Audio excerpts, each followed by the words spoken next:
A continuación, Noticiero Telesucesos. Clasificación A. Apto para todo público.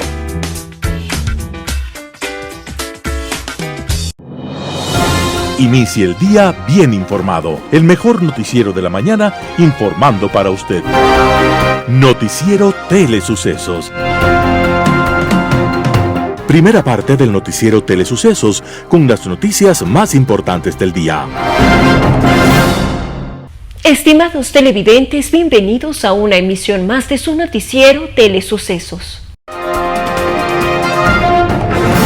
Un día como hoy. Era un niño que cuando tenía 10 años asistió a un concierto de piano y aquella experiencia lo marcó de manera tan profunda que guardó aquel programa de mano a lo largo de toda su vida. Su destino estaba claro. Aunque sus padres presionaran para que estudiara leyes, su vida habría de estar marcada por el pentagrama. El personaje se llamaba Robert Schumann y el mundo lo recuerda como un brillante compositor, aunque su sueño de gran intérprete se vio frustrado por un exceso de su parte. Para mejorar su virtuosismo, Schumann se ligaba y retorcía los dedos de manera exagerada para aumentar su flexibilidad, y llegó a tal extremo que se fracturó uno de los dedos. Esa lesión le impidió volver a interpretar el piano, y Schumann se limitó a la composición musical. Esta frustración se unió a problemas amorosos y a otros conflictos familiares de vieja data. La familia de Schumann presentaba un historial de depresiones y otras complicaciones fatales. Aquejado por un profundo desgaste emocional, aquellas descompensaciones mentales hicieron mella en Robert Schumann. Y un día, desesperado, Schumann se lanzó a las aguas heladas del Rin, de donde fue milagrosamente rescatado. Sus últimos años los pasó envuelto en una neblina mental que le permitió poco contacto con la música, encerrado en un sanatorio. Pero aquel personaje, silencioso y desconocido, antes había sido el compositor romántico por excelencia de la Alemania de su tiempo, y había nacido Robert Schumann un día como hoy, 8 de junio de 1810. Y había nacido para quedarse para siempre en el mundo de la música, con un nombre propio, en las principales carteleras del mundo. Las principales noticias del día. Titulares. 2 nuevas opciones se habilitan para el registro del plan de vacunación. Listas para UCI bajan en Quito. Aplazar la segunda dosis de AstraZeneca hasta 84 días mejora la protección. Especies de anfibios en peligro de desaparecer. Novedades legales. El COE Nacional autoriza el retorno progresivo a las actividades presenciales en las unidades educativas. Está vigente la nueva metodología para calcular multas por infracciones a la Ley Orgánica de Regulación y Control del Poder de Mercado. Informe semanal de Ecuador Verifica. Casas Project 2021. Segmento de opinión, integración del Consejo Directivo del IES. En política internacional, desertores. Los editoriales serán de Ramiro Ruiz, un empresario de Presidente. José Hernández, Yunda, ¿dijo usted caretuco? César Ulloa, una limpia para Quito. Y Martín Payares, Yunda perdió el partido en el segundo tiempo. Noticias del día con Carla Sánchez. 2 nuevas opciones se habilitan para el registro del plan de vacunación. Se habilitan 2 nuevas opciones de registro de vacunación contra el COVID-19 a través de la plataforma del Consejo Nacional Electoral, CNE. Así lo dio a conocer la Secretaría de Comunicación del Gobierno. La primera opción permitirá el cambio de lugar de vacunación. Esto es para ciudadanos que viven y o trabajan en otra ciudad diferente a la del centro de vacunación asignado. Estas personas podrán acceder a la opción cambio de centro de vacunación, la cual redigirá el formulario de solicitud de cambio, donde el usuario podrá modificar la provincia, cantón y parroquia para seleccionar un nuevo centro.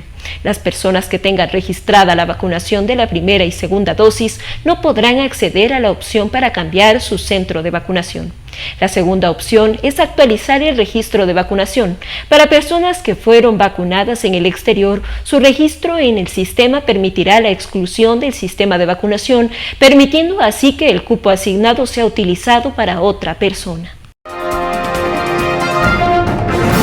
Listas para UCI bajan en Quito. La Secretaría de Salud del municipio de Quito indicó que existe un ligero oxigenamiento en las casas de salud con respecto a abril, uno de los meses donde la pandemia alcanzó sus picos más altos. En Quito hubo un promedio de 72 defunciones generales, mientras que en el mismo mes, pero en 2020, fue el promedio de 40. Jimena Abarca, secretaria metropolitana de Salud, indicó que se ha registrado un leve deceso de los casos hospitalarios. Por ejemplo, la lista de espera de camas UCI con cuidados intensivos pasó de 128 a 71 personas. De igual manera, la lista de pacientes que necesitan una cama de hospitalización general pasó de 35 a 19 personas. Aplazar la segunda dosis de AstraZeneca hasta 84 días mejora la protección. En el caso de AstraZeneca, el epidemiólogo y experto en salud pública Esteban Ortiz explicó que los estudios han demostrado que aplazar la segunda dosis hasta por 84 días mejora la protección en un 47% en relación a la segunda dosis que se aplica en menos de 6 semanas. Se observó que los participantes que recibieron esta vacuna en un intervalo menor de 3 meses tenían un 81% de protección contra el coronavirus, señaló el también docente de la Universidad de las Américas, UTLA.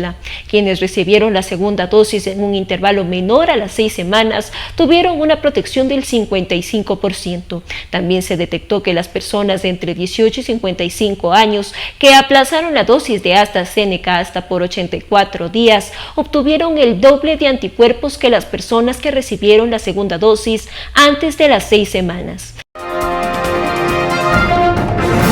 Especies de anfibios en peligro de desaparecer. Un grupo de investigadores analizó la situación de 635 especies de anfibios que habitan en Ecuador.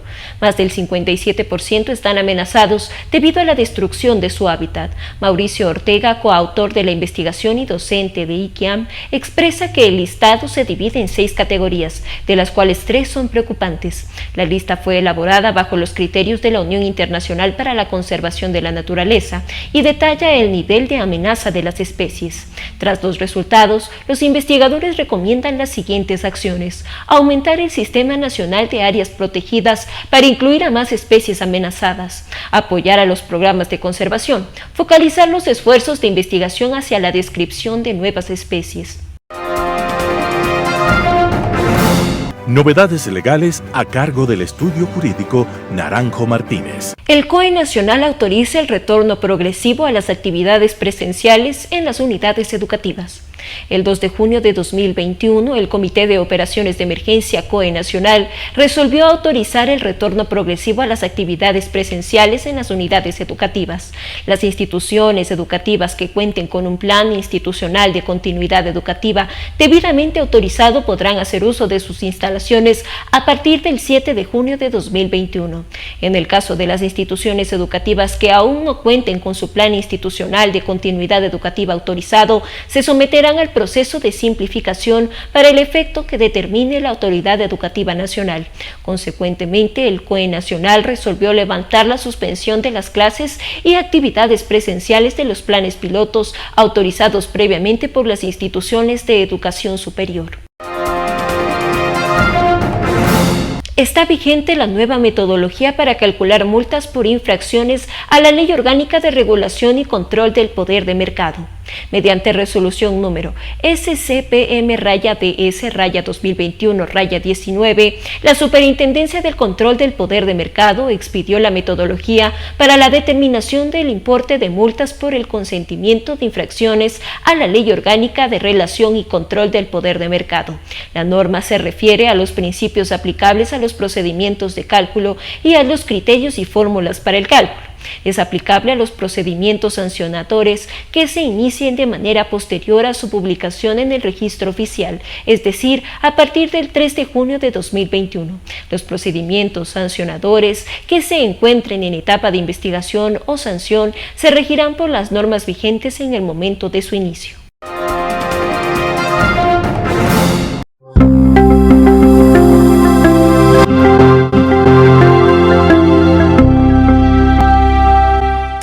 En Ecuador Verifica revisamos una información viralizada en redes sociales donde se mencionaba que el presidente Guillermo Lasso habría nombrado a Andrés Páez como nuevo director del Instituto Ecuatoriano de Seguridad Social, IES. La afirmación es falsa, ya que no existe ningún anuncio oficial de dicha designación. Verificamos una publicación que asegura que el presidente de la República, Guillermo Lasso, habría eliminado las pensiones alimenticias e indica que los padres deben responder con ropa y alimentación. La información es falsa porque no se ha firmado ningún decreto al respecto. También circuló una información relacionada con el asambleísta de Creo, Guido Chiriboga, donde afirman que estaría incumpliendo las normas de comportamiento ético gubernamental, ya que el asambleísta es esposo de Diana Maino, ministra de Telecomunicaciones. Es cierto que Chiriboga y Maino son esposos, pero el código de ética solo aplica para la función ejecutiva y no a la legislatura. En Ecuador Chequea informamos sobre el nuevo plan de vacunación contra la COVID-19 que impulsa el gobierno de Guillermo Lasso. El plan tiene como objetivo vacunar a 9 millones de ecuatorianos en 100 días. El programa empezó desde el 31 de mayo de 2021 y sus 4 fases durarán hasta los primeros días de septiembre.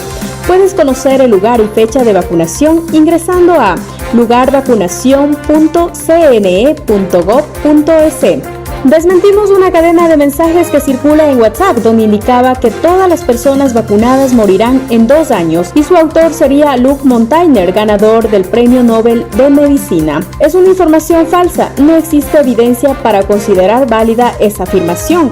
Además, las vacunas generan inmunidad contra la enfermedad.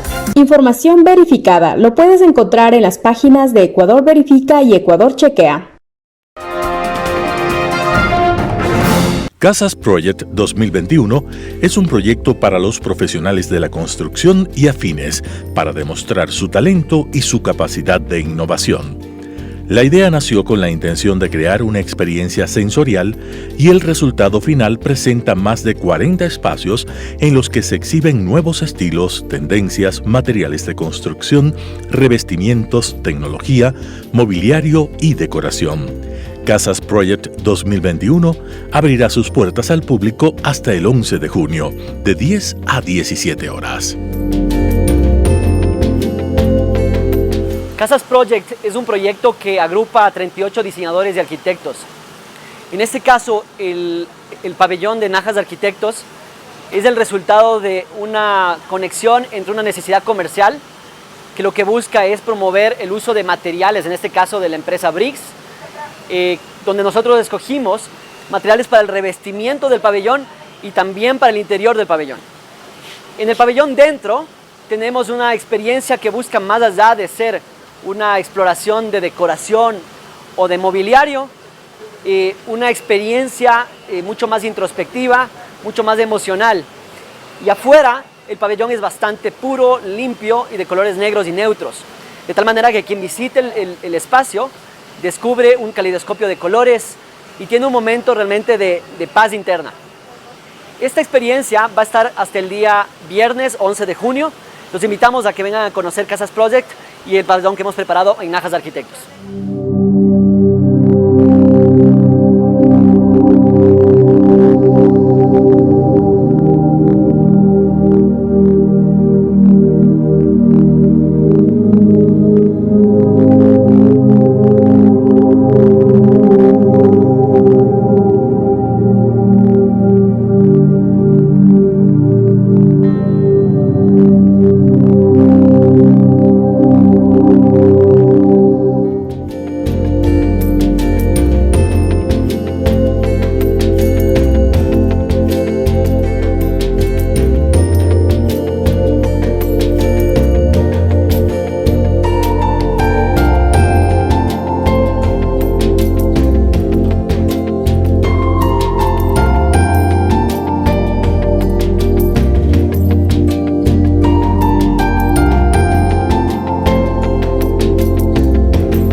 Segunda parte del noticiero Telesucesos, opinión de importantes personajes de la actualidad nacional en política, economía, salud y educación.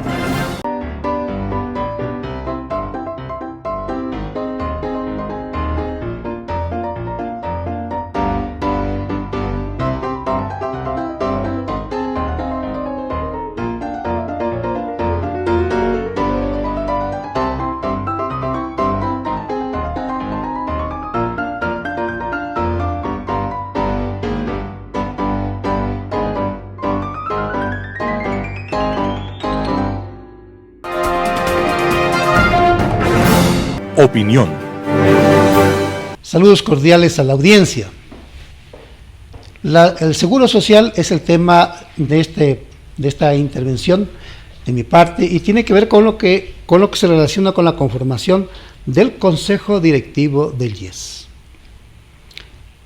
En las últimas horas se viene diciendo de que el señor presidente de la República nuevamente nombraría a un presidente del Consejo Directivo del IES, a un delegado de la Presidencia de la República, y de acuerdo a cómo estaba conformado en la ley, el delegado del presidente de la República es el que preside el Consejo Directivo del IES como presidente. Pero además manejan toda la institucionalidad del Seguro Social o del Instituto Ecuatoriano de Seguridad Social. El gobierno no es que solo tiene la facultad de designar al presidente, o tenía la facultad de designar al presidente del Consejo Directivo del IES, sino que a través de esa designación controla a toda la institucionalidad del Seguro Social en el Ecuador. Todo lo que es el ámbito administrativo y el ámbito de la salud, todo eso maneja el presidente de la República, además del Banco Ecuatoriano del Instituto de Seguridad Social. Además, el banco. Es decir, toda esa institucionalidad que es tan enorme la maneja el presidente de la República a través de su delegado. Pero esto realmente a nosotros nos llama la atención grandemente, porque el presidente ya no tendría facultad de designar al delegado del Ejecutivo ante el Consejo Directivo del IES. ¿Por qué razón? Porque la Corte Constitucional, mediante sentencia del 22 de marzo del año 2016, dejó insubsistente la vigencia de los incisos segundo y tercero del artículo 28 de la Ley de Seguridad Social. A través de una sentencia, ya la Corte prácticamente, como digo, dejó sin vigencia esas disposiciones de la ley, que ya las voy a leer, y más bien dispuso la Corte que el Consejo Directivo del IES debería ser integrado de acuerdo a los conceptos de participación, igualdad e inclusión. La Corte, en el primer numeral de la sentencia, dispuso lo siguiente: aceptar la demanda de inconstitucionalidad de actos normativos con efectos generales, de manera que le solicito al Gobierno Nacional que revise la sentencia. Segundo, declarar la inconstitucionalidad diferida de los incisos segundo y tercero del artículo 28 de la Ley de Seguridad Social, hasta que la Asamblea Nacional, en ejercicio de sus competencias, dicte la norma que atienda los derechos constitucionales de igualdad y participación. Clarísimo la sentencia en el numeral 2 de la Corte Constitucional. Y luego la Corte en el numeral 3 dice disponer que la Asamblea Nacional de manera urgente emita los actos normativos con efectos generales pertinentes para regular la integración del Consejo Directivo del IES, garantizando la participación y la inclusión de todos los asegurados y empleadores. Eso dice la sentencia de la Corte. De todos los asegurados y los empleados. No dice que el señor presidente de la República sea el que conforme al Consejo Directivo del IES. Y cuarto, la Asamblea Nacional deberá informar periódicamente sobre el cumplimiento de esta sentencia a la Corte Constitucional del Ecuador. ¿Qué dice los incisos segundo y tercero del artículo 28 de la Ley de Seguridad Social que dejó insubsistente la Corte Constitucional mediante sentencia? Artículo 28 de la integración. El Consejo Directivo estará integrado en forma tripartita y paritaria con un representante de los asegurados, uno de los empleadores y uno de la función ejecutiva, quien lo presidirá. Cada uno de los miembros del Consejo Directivo tendrá un alterno que subrogará al titular en caso de ausencia temporal o definitiva. ¿Qué dice el segundo inciso que dejó insubsistente la Corte Constitucional? Segundo inciso del artículo 28. El representante de los asegurados y sus alternos serán designados conjuntamente por las centrales sindicales legalmente reconocidas, la Confederación Nacional de Servidores Públicos, la Unión Nacional de Educadores, la Confederación Nacional de Jubilados y las organizaciones legalmente constituidas de los afiliados del Seguro Social Campesino. Esto dejó insubsistente la Corte Constitucional y dispuso más bien que la integración del Consejo Directivo del IES, ¿ya? Vuelvo a leer, dice, en la que participen, o dice, garantizando la participación e inclusión de todos los asegurados y de todos los empleadores, dice la sentencia de la Corte Constitucional. De manera que ese Consejo Directivo, si sigue funcionando, es espurio, y el señor Presidente de la República no lo puede legitimar, o no lo debería legitimar, porque hay de antemano una sentencia, y porque la Corte dejó insubsistente este inciso, el inciso segundo. Y el inciso tercero también. Dice, el representante de los empleadores y su alterno serán designados conjuntamente por las Federaciones Nacionales de Cámaras, de Industrias, de Comercio, de Agricultura y Ganadería, de la Construcción y de la Pequeña Industria. Dice el tercer inciso del artículo 28. Lo dejó insubsistente, señor presidente Guillermo Lasso Mendoza. Lo dejó insubsistente en la Corte Constitucional.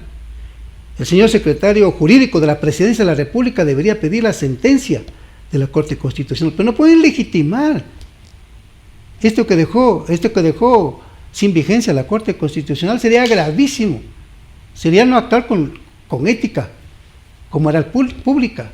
Eso significa no actuar con transparencia sobre lo que dice la ley. La ley se hizo para respetarla, para cumplirla, no para que una letra esté impresa en el papel, no simplemente para que exista allí un texto y que nadie lo tome en cuenta, cuando el gobierno, de acuerdo al mandato constitucional, tiene la obligación de cumplir y hacer cumplir las leyes. Ese es un mandato constitucional. Y uno tiene que ser obediente con la Constitución y la ley, como el católico o el cristiano obedece y acate lo que dice el principio bíblico. Una persona es católica o cristiana porque lee la Biblia, porque es seguidor del texto bíblico. Bueno, así como el católico y el cristiano es seguidor del texto bíblico y la Biblia es la referencia absoluta sobre su comportamiento, sobre su actitud y sobre su práctica de fe. Bueno, en la política, el gobierno y la asamblea también, la ley, la Constitución de la República y la ley es como la Biblia para el católico, es como la Biblia para el cristiano. Entonces hay que saber leer y ser obediente a las disposiciones, tanto constitucionales como legales. Quedaron insubsistentes. ¿Ya?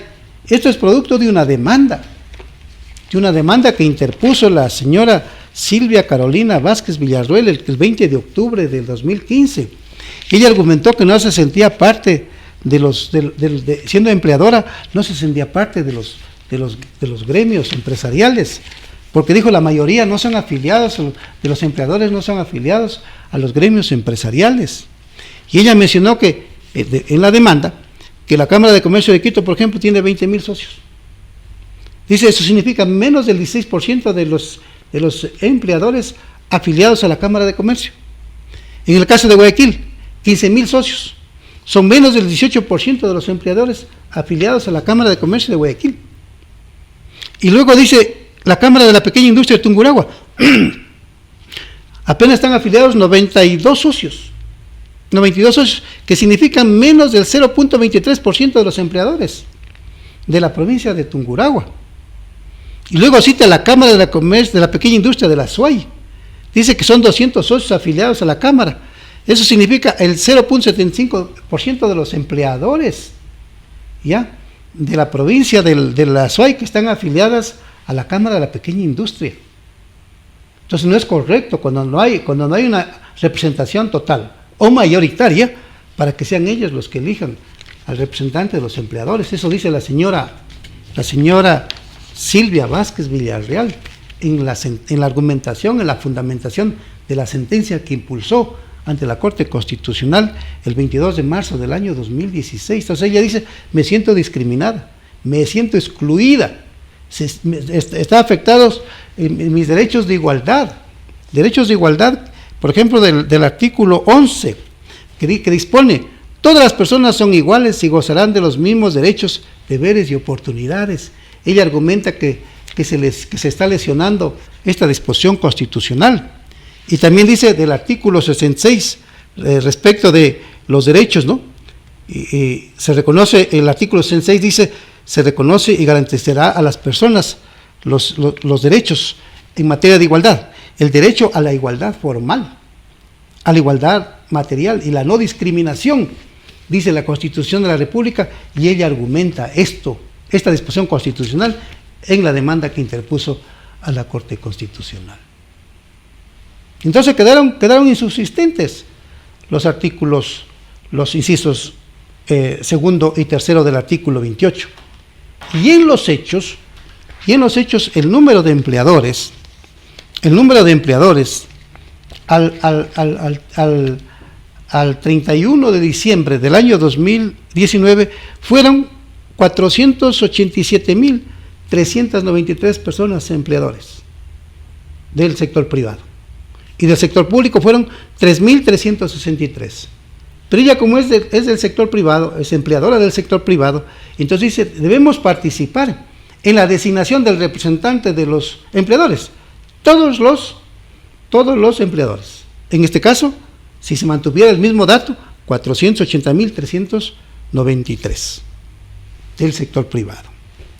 Y en el caso de los asegurados y afiliados al Seguro Social Obligatorio, al 31 de diciembre, trabajadores bajo relación de dependencia, es decir, empleados, obreros, trabajadores en general, eran 2.015.375 personas. ¿Ya? Y del sector público eran 643.823 personas, trabajadores bajo relación de dependencia laboral. Y voluntarios afiliados al Seguro Social, o afiliados voluntarios, o afiliados por cuenta propia, 179.186 personas. Esa es la nómina de afiliados, de asegurados, los que deben elegir al representante de los asegurados ante el Consejo Directivo del IES. Pero, lamentablemente, el presidente de la República cometió un error al impulsar un veto total, o una objeción total a la reforma de la Ley de Seguridad Social relacionada con el artículo 28, y que esta disposición del artículo 28 tiene relación con la integración del Consejo Directivo del IES. Nosotros le solicitamos, la Asociación de Afiliados, Jubilados y Pensionistas del IES de Pichincha le solicitó comedidamente al señor presidente Guillermo Lasso Mendoza que la integración del Consejo Directivo del IES sea de 5 personas. 2 representantes de los afiliados activos y un representante de los jubilados y un representante de los empleadores elegidos de manera directa a través de padrón por todos los afiliados del Seguro Social Obligatorio en un caso, y en el segundo caso por todos los empleadores. Pero no aceptó, no hizo caso, no aceptó el concepto que lo dijo él cuando asumió el mando el 24 de mayo del presente año ante la Asamblea Nacional. Él mencionó de que respetará la participación ciudadana. Él mencionó que respetará y observará y acogerá los aportes de la sociedad civil. Pero en la práctica no lo está haciendo, señor presidente, y sucede que el discurso no debe quedar en discurso, sino que debe hacerse realidad. Muchas gracias. Global Hoy con Alan Cate. Buenos días con todos, ya de vuelta por acá por el país. El artículo o el comentario que voy a hacer hoy día se refiere a una circunstancia que justamente cuando estaba embarcándome para Quito apareció en las noticias. Muy poca conexión mantenemos en el país con un deporte principalmente difundido y expectado en Estados Unidos, el Caribe, Panamá, Venezuela. Se trata del béisbol, el cual fue noticia estos últimos días en la Florida, donde se estaba celebrando un torneo internacional de este deporte. Realmente el torneo en sí en ningún momento fue motivo de interés para mí, que vivo muy centrado en el fútbol. Lo que sí me llamó la atención por lo anacrónico de lo ocurrido fue el hecho de que varios jugadores de la escuadra nacional cubana participante en este torneo resolvieron no regresar a la isla y quedarse en las tierras del imperio. Digo anacrónico, pues este tipo de eventos eran relativamente comunes hace 30 años o más, cuando músicos, artistas y deportistas de la Unión Soviética o de sus estados satélites, a la primera oportunidad durante sus giras o torneos fuera del bloque socialista, pedían refugio y se asilaban en el país que los acogiera. Siempre me llamó la atención que las cosas nunca se dieran al revés. No conozco de un solo caso en que un deportista o un artista del mundo occidental haya solicitado asilo político y haya abandonado una delegación deportiva o cultural de su país para quedarse en la Unión Soviética o en Europa Oriental y ciertamente no en China, en Norcorea o en Cuba. También me pareció muy chocante que buena parte de la intelectualidad, particularmente de la latinoamericana, consideraba que los países donde se practicaba el llamado socialismo real eran una especie de paraíso cultural y deportivo, muy superiores a los mercantilizados países liberales y capitalistas. Pero a ninguno de estos nunca se le ocurriera, pero ni por asomo, establecerse en alguno de ellos. Ningún Nijinsky occidental que se sepa al menos fue a continuar su carrera balletística en Moscú o en el entonces Leningrado, o de alguna gimnasta que siguiera a la inversa los pasos de Nadia Comaneci, la virtuosa gimnasta rumana que deslumbró al mundo en las Olimpiadas de Montreal y de Moscú. Nunca un Pelé o un Di Stéfano radicándose en Hungría para ocupar las plazas abandonadas por los grandes Ferenc Puskás, Sibor o Kubala. Jamás Quilapayún o Inti Illimani refugiándose en Moscú o en La Habana. Seguramente Francia e Italia les parecieron elecciones menos desagradables, pues pese a su profesión de socialismo real, en ellas se quedaron. Bueno, volviendo al caso con el que iniciar este programa, 4 miembros del equipo cubano lo han abandonado para quedarse en Miami. La reacción de la dictadura cubana no se ha hecho esperar y, como es natural, ha culpado al imperio por la decisión de sus jugadores a los que supuestamente éste ha ofrecido grandes sumas de dinero. Uno de los jugadores ha salido al paso de estas declaraciones indicando que él se queda. Y si puede jugar al béisbol, pues qué bien, y si no, trabajará en cualquier cosa. Ha terminado el comentario diciendo que la cosa en Cuba es muy, muy dura y que sabe que será criticado por su decisión. Y aquí corresponde plantearse la pregunta correcta. ¿Son desertores? La evidente respuesta es que no, que se trata de personas con sentido común que han tenido la oportunidad de ver, por el hecho de haber salido al mundo, la abismal diferencia entre la lamentable condición de su tierra, sumida en la miseria y el hambre, y la riqueza y abundancia que se le hace evidente por doquier en el mundo desarrollado. Por más que le pongan carceleros y traten por todos los medios de mantenerlo encerrado, sordo y ciego, por más que retengan a su familia como rehén del retorno, la muy humana ambición de mejor vida y de crecimiento en lo económico y profesional usualmente desnivela la balanza. Aquí, el verdadero desertor es el gobierno cubano. Su partido comunista, que sigue como una sanguijuela, aferrados desde hace 60 años al poder en la isla. Ellos son quienes le han desertado al pueblo cubano, abandonándolo en la miseria, mientras esa clase dirigente parásita vive una realidad muy distinta y distante, con todos los lujos y beneficios que sistemáticamente niega a sus ciudadanos. A aquellos que, sin ser estrellas deportivas o culturales, han optado por jugarse la vida escapando en poco menos que canoas para atravesar el mar en busca de otro destino, se han atrevido a llamarlos gusanos, cuando los gusanos son ellos, que medran en el insepulto cadáver de una ideología fracasada en buena parte del mundo hace rato enterrada. Han logrado sobrevivir haciendo lo único que saben hacer bien: mentir, engañar y reprimir a quien ose oponérseles.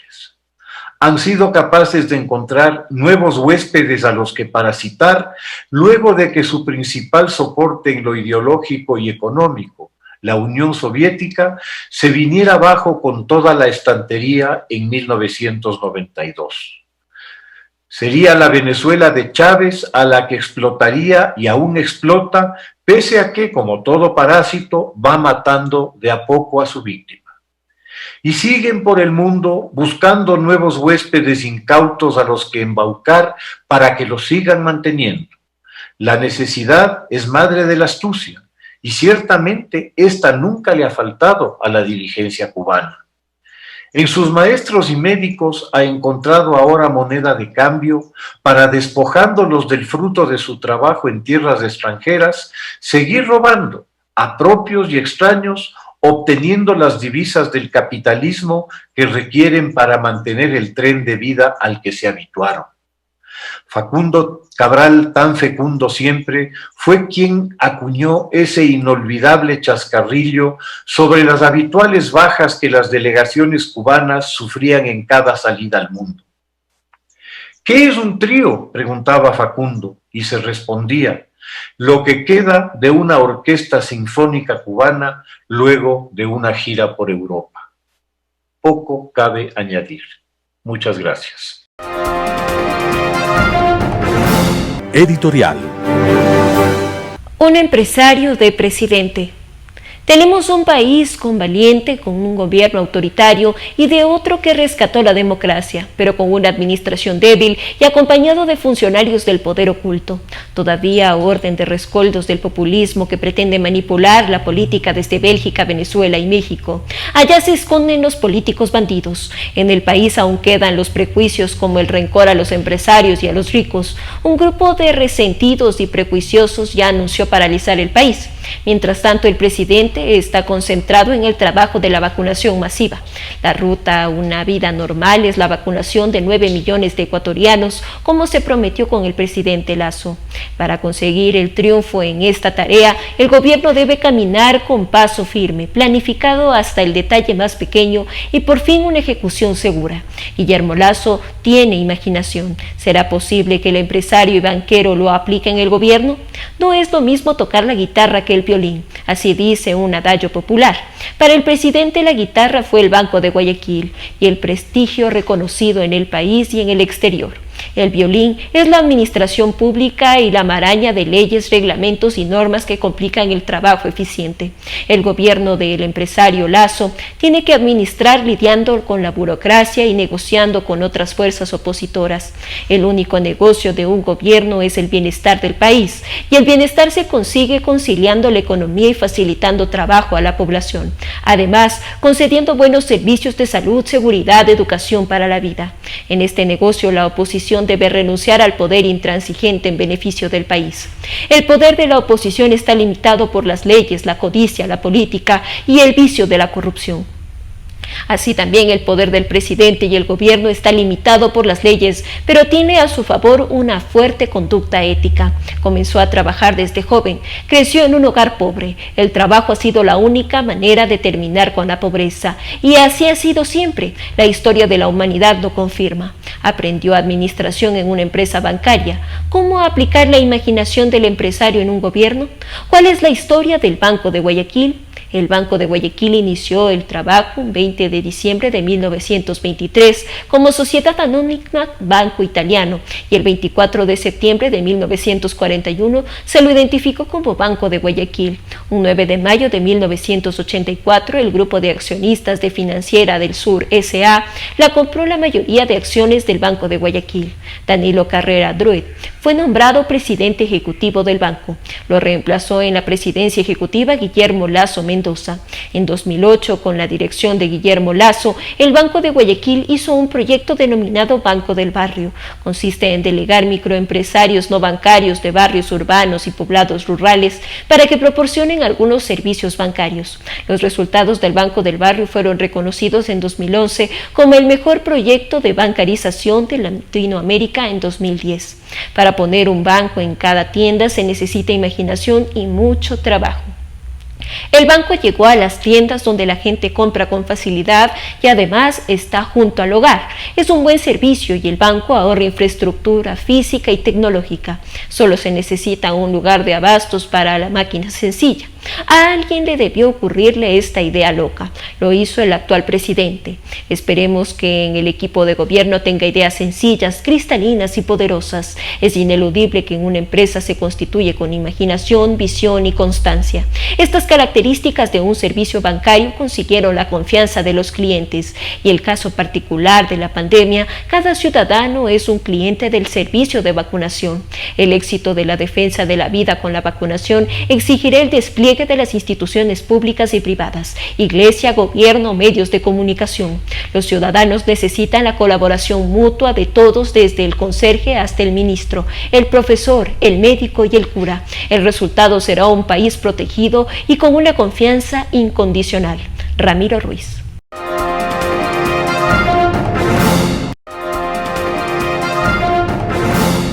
Yunda, ¿dijo usted caretuco? Mandado a hacer, no hubiera salido tan bien. Pero hoy se logró con el concurso de María Isabel Carmillani de Teleamazonas. En 29 minutos, puede parecer largo, pero el compendio vale la pena, Jorge Yunda se retrató sin esconder nada entre los pliegues.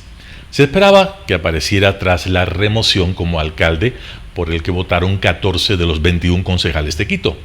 Y apareció con la versión edulcorada que quiere dejar en la retina de los quiteños. No lo remueven por actos de corrupción, sino por bagatelas. Imagine usted, no haber dado un informe presencial cuando lo hizo virtualmente, obligado por la pandemia, y así, desproporcionado, ¿no? Y además nada imparcial, pues el beneficiario directo, Santiago Guarderas, votó contra él. Con ese precedente, Yunda concluye: removerlo es un grave precedente para la democracia. El precedente no es él y sus atentados contra la ética y la fe pública. Para él, el problema está en que no lo dejan seguir gobernando Quito con las reglas de ciudad gótica. Ese es el nuevo relato de Yunda, que los 14 votos que lo remueven son el resultado del proceso animado por Carolina Moreno y Jessica Jaramillo. No dice que ese proceso es la gota de agua de un hartazgo motivado por la ineficiencia y las diferentes muestras de corrupción que arrastra desde que llegó al municipio.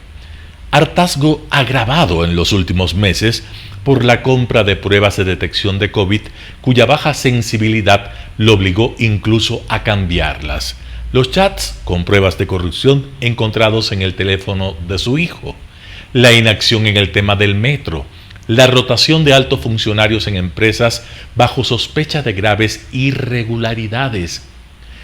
Yunda prefiere decir que él se va del municipio solamente por bagatelas, expuestas por 2 mujeres en un operativo planeado por los concejales para repartirse el municipio. No se va por ineficiencia, tampoco por estar bajo investigación, portar un grillete, tener un hijo desaparecido del mapa, no dijo dónde está, un secretario de salud huido, funcionarios suyos investigados. De todo eso él nada sabe, nada hizo, nada vio. Él repite ese relato porque sabe que hay caídos de la hamaca y políticos sinvergüenzas como Pavel Muñoz que lo compran y lo promocionan. Hay racismo contra Yunda. No lo quieren por su origen y lo dice como si recitara un mandamiento. ¿Se entiende? Es mejor para cualquiera decirse cholo que ratero, y habla su nombre y del abolengo como si de eso dependiera la excelencia. Richard Carapaz se mofaría. Jefferson Pérez se desternillaría de la risa. No hay solo racismo contra él. Según él, le quieren adjudicar problemas y delitos de los cuales no es responsable ni del tufo. Para eso están los gerentes, las secretarías de la alcaldía, los abogados, los funcionarios. ¿Acaso no se sabe que él no ve ni los términos de referencia de los contratos? Y concluye, él no responde por nadie. Ahora, si no ve nada, no sabe nada, no decide nada, ¿para qué quiere seguir siendo alcalde? La respuesta, y está en la entrevista, la da él mismo, y es contundente.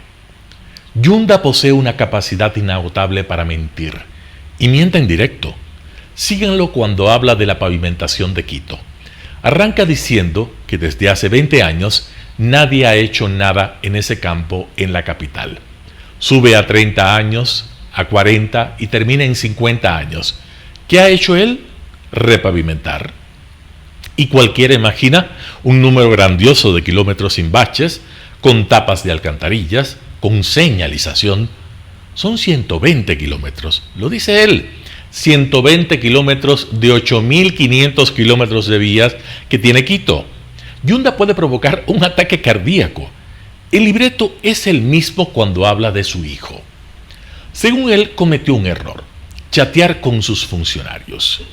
Aquellos que han leído esos chats ahora saben que para Yunda, conversar es sinónimo de hacer negocios corruptos, pedir coimas, traficar desde la alcaldía. Y dice que de él no se habla en esos chats. Y si se habla es para decir, cuidado, se entere mi papá. Es falso. Su hijo habla de él y cuenta a proveedores que ya hay cita con el papá para proponer tal o cual producto, con beneficios para él. Yunda es impresionante. Miente, acomoda, elude sin importarle los hechos. Las pruebas para detección de COVID es un ejemplo. Vuelve a decir que tenían la sensibilidad necesaria, que no había sobreprecio, que el contrato se terminó en buena y debida forma porque así lo permitía la ley humanitaria. En cuanto a su técnica, Linda Guamán, que alcahueteó las mentiras, ahora la eleva de categoría. Una de las mejores científicas del mundo. Lo dice con el mismo énfasis que dice que jamás fue correísta. El metro puede ser la cereza del pastel. Hay que oírlo afirmar que no ha tenido un solo día de retraso. Y como sabe que está disfrazando los hechos, tiende una maraña de lianas y por allí escapa. Que están probando los frenos, la velocidad, los vagones, que no paran de hacer pruebas y que en horas o en días se ratificará el modelo de gestión. 29 minutos dura este castigo. Pero es aleccionador. No deja duda de que los 14 concejales debían removerlo, no por su origen, por sinvergüenza. José Hernández, 4 Pelagatos. Una limpia para Quito.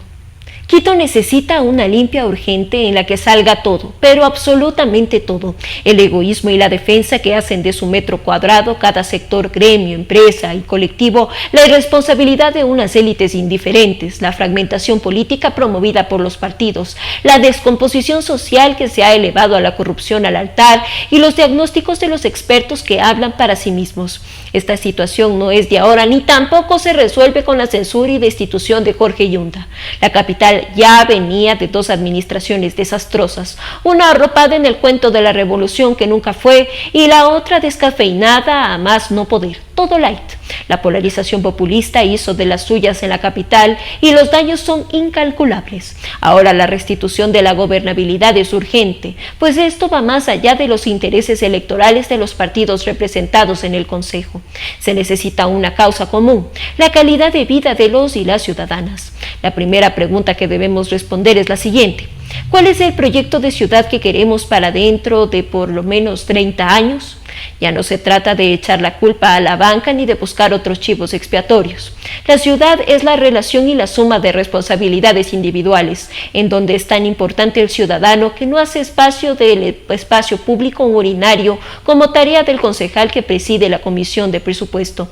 La tarea es de todos y ahí nadie debe bajarse de la camioneta. No solo se trata de tapar los baches de las calles, sino crear una ciudadanía fuerte, sostenida, participativa, en la que duela lo que sucede por su entorno. Por tanto, si nos tapa la sensibilidad, no esperemos que venga un mesías de cualquier tipo. Por si acaso, no es el momento de adelantar campañas electorales, sino de arrimar el hombro y desde el trabajo colectivo y colaborativo buscar soluciones, porque los problemas ya los conocemos de memoria. La primera tarea entonces es reconocer que todos somos responsables y la segunda, subir la autoestima porque nos merecemos mejores gobernantes. Basta de llorar, basta de los deberes que están ahí y no esperan más mis chullas. Por César Ulloa, La Hora. Yunda perdió el partido en el segundo tiempo. A Jorge Yunda se le comenzó a caer la estantería el momento que su abogado Marcelo Icaza empezó a defenderlo. Hasta entonces, es decir, hasta bien entrada la tarde del miércoles, todo le había funcionado al pelo. Su primer interpelante, Marcelo Jayo, había destrozado los arreglos que sus opositores habían construido durante al menos un mes para tener 15 votos a favor de su remoción, y todo indicaba que la iniciativa de destituirlo iba a fracasar. Jayo hizo, no se sabe si en coordinación con él o no, el trabajo a la perfección. Logró crispar a tal punto a los correístas con sus burdas provocaciones y agresiones que los 3 votos que iban a salir de esas filas se desactivaron. Al mediodía, con el orgullo herido por lo de Jayo, los concejales correístas se reunieron y decidieron que actuarían en bloque y abstenerse a la hora de decidir sobre el futuro de Yunda, a pesar de que en la ley que rige en los gobiernos locales se establece que cuando la votación es nominal, como en los casos de remoción, no podrá haber abstenciones. Nada puede unificar tanto a un grupo con problemas internos como una ofensa externa. En esas condiciones el Consejo Metropolitano se instaló en la tarde para conocer el segundo pedido de remoción preparado por las abogadas Carolina Moreno y Jessica Jaramillo. Ni Juan Carlos Fiallos, ni Mónica Sandoval, ni Brit Vaca, con quienes se habían hecho acercamientos, querían siquiera volver a conversar. El enfado seguía siendo demasiado grande. Para los opositores de Yunda todo parecía perderse. Sin embargo, la temperatura empezó a bajar súbitamente con la intervención de Moreno y Jaramillo. El tono y el contenido de la presentación estaba hecho a la medida. Ni una sola alusión peyorativa a la Revolución Ciudadana. Comentarios positivos al marco legal montado en Montecristi. Referencias al origen de Jaramillo en un barrio popular del sur de Quito y el enfoque exclusivo en el tema jurídico. Todo eso hizo que la temperatura, que había estado muy alta por lo de Tello, descendiera rápidamente y aquel episodio comenzara a quedar como algo lejano e irrelevante. La estrategia para esta segunda sesión fue arropar a la Revolución Ciudadana sin que los interpelantes mencionen nada que los volviera a exasperar y más bien diciendo cosas que los podría incluso halagar. Como por ejemplo, exaltar el concepto de la participación ciudadana como una herencia del espíritu de Montecristi. Ya con el ambiente mucho más calmo, pero aún sin recomponer el acuerdo, llegó la intervención del abogado Icaza. Y ahí la crispación volvió, pero esta vez en contra del despacho del alcalde. Su arrogancia, su ironía, sus lapsus fingidos y sobre todo sus amenazas de una posible sanción al país por la Corte Interamericana de Derechos Humanos, CIDH, exasperaron nuevamente los ánimos de los concejales. A esas alturas, lo ocurrido con Jayo pasó a ser una simple anécdota de un pasado ya lejano y las cosas volvieron poco a poco a su cauce inicial. Cuando arrancó la votación, que tenía que ser individual y razonada, la intervención de algunos concejales opositores también fue determinante para recomponer el acuerdo. Bernardo Abad, Luz Helena Coloma, Eduardo del Pozo, Fernando Morales y Omar Ceballos pusieron el acento a las amenazas del abogado e hicieron notar que si el Consejo legitimaba su argumento, se estaría aceptando el concepto de que los concejales no tendrían nunca más facultades fiscalizadoras. Ninguno de ellos además atacó al correísmo o al alcalde por haber socapado a las protestas de octubre de 2019, tema altamente sensible para esa bancada en la cual Ayo hurgó casi con obsesión. Así, los concejales también facilitaron con su discurso que los 3 miembros de la Revolución Ciudadana que votaron con ellos pudieran sentirse más cómodos al hacerlo. La bancada correísta apostó además por una decisión que era difícilmente aceptable: abstenerse. Para comenzar, porque legalmente imposible, y además porque aparecer como críticos de Yunda, pero al mismo tiempo no pronunciarse sobre su estadía en el cargo, era algo así como un sinsentido. En ese escenario, salirse del bloque y votar por la remoción del alcalde, como hicieron Fiallos, Vázquez y Sandoval, era algo mucho más legítimo y políticamente aceptable. Los 15 votos con los que se había llegado al miércoles, sin embargo, no pudieron mantenerse. Orlando Núñez, el concejal cantante, definitivamente se echó para atrás y se abstuvo mientras en redes circulaban fotos de su hermano Mauricio reunido con el alcalde en el balcón del municipio. Fiallos, Vázquez y Sandoval volvieron a su decisión de votar por la remoción y así se alcanzó agónicamente, ya casi a la 1 de la mañana del pasado jueves, los 14 votos. Yunda finalmente pagó un precio muy alto por su incapacidad de entender al Consejo Metropolitano como un organismo colegiado donde convergen visiones e intereses de distintos tipos. Durante su gestión despreció a los concejales a los que siempre en las sesiones se limitó a dar la palabra, pero a los que poco tomó en cuenta. Si tenía contacto con ellos era para ofrecer cuotas en tal o cual empresa a cambio de apoyos circunstanciales. Nunca pudo salir de su papel de conductor de programa radial y de empresario de emisora, sostiene un empleado del consejo con quien Cuatro Pelagatos conversó. Así llegó el ocaso final de Jorge Yunda como alcalde. Sale con un grillete electrónico puesto en su tobillo, huérfano políticamente y con un proceso penal en marcha, sin contar con los que irremediablemente se le vienen. Sostener a alguien con ese palmarés era, en realidad, insostenible políticamente y apenas 3 concejales correístas supieron entender aquello.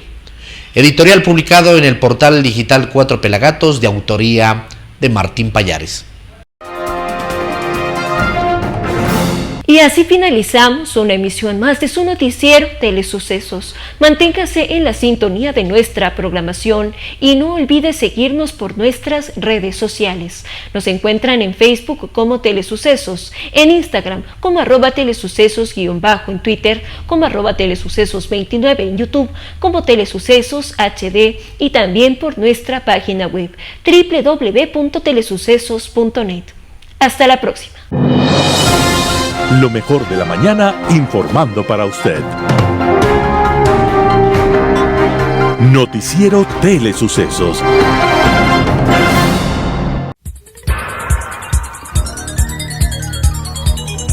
Las opiniones vertidas en este espacio por la producción y dirección del programa son de exclusiva responsabilidad de sus autores y de quienes intervienen en ellos.